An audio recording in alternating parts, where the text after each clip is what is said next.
Remarquez comment Étienne se défend dans Acte 7:2. Il ne dit pas: «Ô ennemis, écoutez, toute la foule est contre lui». Cependant, il les appelle frères et son visage brille d'un tel éclat.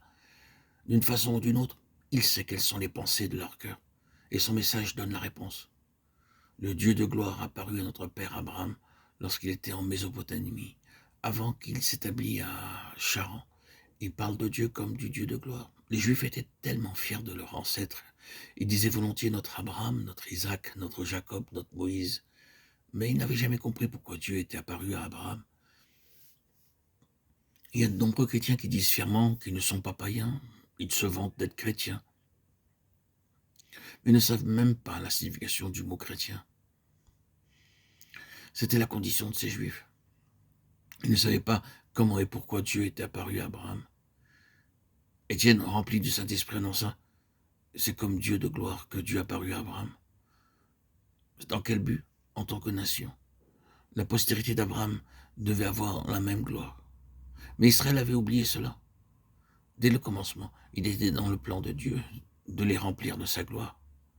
Pour cette raison, lorsque l'œuvre du tabernacle fut terminée, et plus tard le temple, nous lisons que la gloire de l'Éternel remplit le lieu. Exode 40, 34 et 2 Chroniques 7, 1. Le temple de Salomon et le tabernacle furent remplis tous deux de la gloire de Dieu. Dieu ne leur avait pas demandé de l'or ou de l'argent, mais un lieu pour le remplir de sa gloire. Il leur fut enseigné comment ils pourraient eux-mêmes être remplis de la gloire de Dieu. Mais ils avaient complètement oublié cela. Leurs yeux étaient uniquement dirigés sur eux-mêmes, sur le temple et sa magnificence. Ils étaient tellement fiers du temple qui avait été construit de leurs mains. Mais le Dieu de gloire était apparu afin qu'ils puissent voir sa gloire et qu'ils puissent eux-mêmes être habités par sa gloire. Dieu n'habite pas dans des temples faits de main d'homme. Il veut résider dans un temple vivant. Car nous sommes le temple du Dieu vivant. 2 Corinthiens 6, 16. Dieu dit: j'habiterai en eux, je marcherai en eux. Dieu veut un temple afin que son peuple puisse apprendre les lois divines par lesquelles il peut habiter en eux. Cela ne signifie pas qu'ils verront la gloire de Dieu pour un moment seulement, mais ils seront remplis et habités par cette gloire pour l'éternité. Quel est le dessein de Dieu lorsqu'il vous choisit? Il ne veut pas vos richesses, votre or ou votre argent, mais il vous veut. Il vous veut pour que sa gloire puisse vous remplir, que sa présence puisse être avec vous, que vous puissiez vivre et marcher en nouveauté de vie.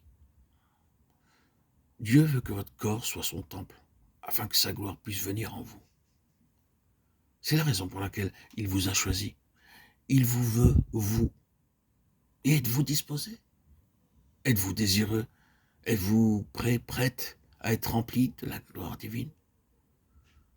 Alors votre visage sera rayonnant, quel que soit l'endroit ou le lieu où vous pourrez être, parmi les amis ou les ennemis, dans la solitude ou dans une mauvaise situation.